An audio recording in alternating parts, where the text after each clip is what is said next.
Bonjour tout le monde. Je suis heureuse de vous retrouver.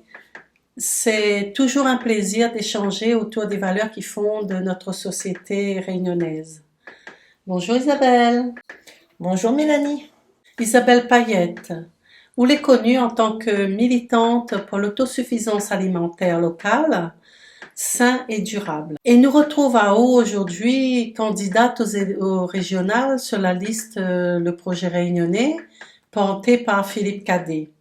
Nous savons que 99% de notre alimentation est issue de l'importation. Les besoins alimentaires de nos 860 000 Réunionnais sont de l'ordre de 500 000 tonnes d'aliments par an. Nous produisons actuellement 130 000 tonnes de produits alimentaires, y compris les produits de la mer.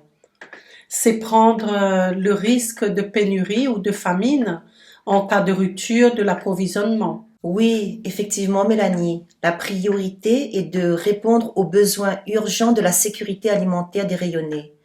Notre modèle agricole privilégie l'agrochimie avec surtout la canne et l'exportation au détriment de notre environnement et de notre santé.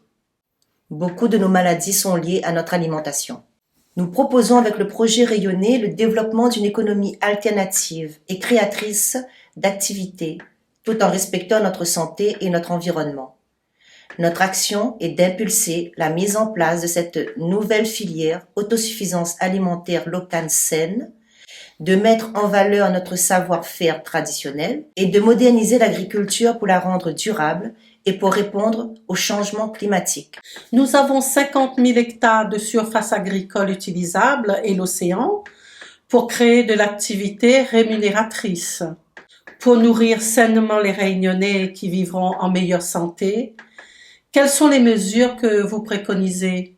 Mettre en place des formations qualifiantes en lien avec la filière autosuffisance alimentaire, du CAP au Bac+7, en passant par les métiers de la mer et aussi de l'artisanat. Mobiliser les terres agricoles grâce à des conventions de mise à disposition, terrains cultes, et réinventer des habitations et optimiser les surfaces agricoles. Créer des petites et moyennes structures de transformation traditionnelles, végétales et animales.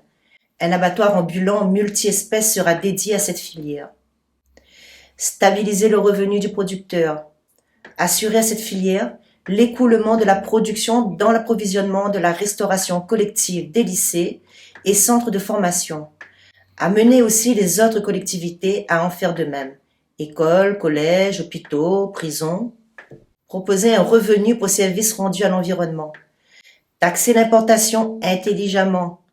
Répondre aux besoins du marché de niche international par une exportation de nos productions à haute valeur ajoutée, très prisées mondialement, ce qui stabilisera le revenu de l'agriculteur.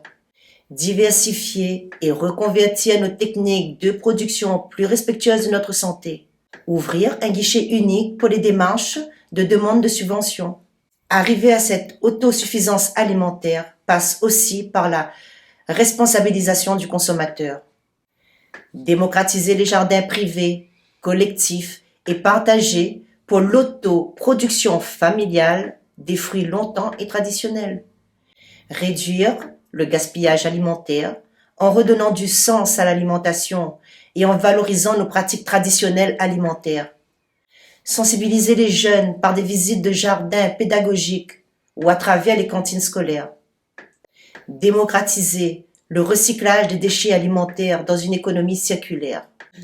C'est appétissant. Merci Isabelle pour avoir détaillé les mesures qui vont permettre à tous de manger des produits de qualité à un prix juste. Merci à vous Mélanie. Je vous dis à bientôt pour une nouvelle vidéo causée. D'accord.